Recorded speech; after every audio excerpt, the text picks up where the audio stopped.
వాన పడుతుంటే సాకు కోసమో లేక ఒక కారణం కోసమో చూడకుండా మేమున్నాం మీ ఎంబడ అంటూ ఇలా గద్వాలలో అపురూపంగా స్వాగతం పలికిన మా ఆడబిడ్డలకు అన్నదమ్ములందరికీ కూడా పేరు పేరున హృదయపూర్వకంగా నమస్కారాలు తెలియజేసుకుంటా ఉన్నా.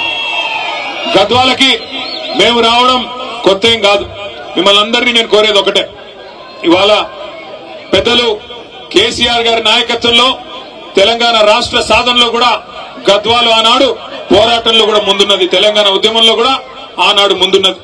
ఇదే తేరు మైదానంలో ఆ రోజు నాగర్దొడ్డి వెంకటరాములు గారి నాయకత్వంలో 2007-8 అనుకుంటాను ఇక్కడే సభ పెట్టుకున్నాం. ఉద్యమ స్ఫూర్తితో ఆ రోజు కూడా ముందుకు పోయినాం. కానీ 2014లో రాష్ట్రం వచ్చిన తర్వాత మొదటిసారి ఎన్నికలు జరిగినప్పుడు గద్వాలలో మనం గెలవలేదు.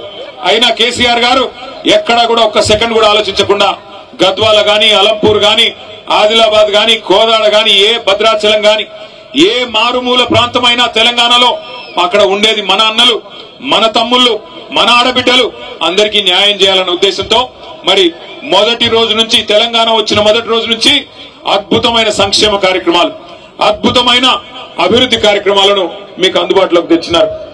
జీవితంలో ఎన్నడన్నా మీరు అనుకున్నారో లేదో నాకు తెలియదు, కానీ ఇవాళ గద్వాల జిల్లా కేంద్రం అయింది అంటే జోగులాంబ గద్వాలగా, జోగులాంబ తల్లి ఆశీస్సులతో జిల్లా కేంద్రంగా మారింది అంటే ఆ ఘనత ఎవరిది? జిల్లాను చేసింది ఎవరు? వినబడతలేదు. జిల్లా చేసింది ఎవరు? వినబడతలేదు, వినబడటం లేదు. కేసీఆర్ గారేనా? పక్కానా? ఒకనాడు మారుమూల ప్రాంతంగా ఒక జూనియర్ కాలేజ్ కావాలంటే ధర్నాలు చేసే పరిస్థితి, ఒక డిగ్రీ కాలేజ్ కావాలంటే ధర్నాలు చేసే దుస్థితి మా తమ్ముళ్ళు, మా విద్యార్థి సోదరులందరికీ తెలుసు. మారుమూల ప్రాంతంగా, విసిరేసినట్టుండే ప్రాంతంగా, దిక్కులేక రాయచూరు పోయి చదువుకునే పరిస్థితి. కానీ ఈ రోజు గద్వాలను జిల్లా కేంద్రం చేయడమే కాకుండా ఇక్కడ బ్రహ్మాండమైన మెడికల్ కాలేజీ, నర్సింగ్ కాలేజీ ఇచ్చింది ఎవరు? ఎవరు?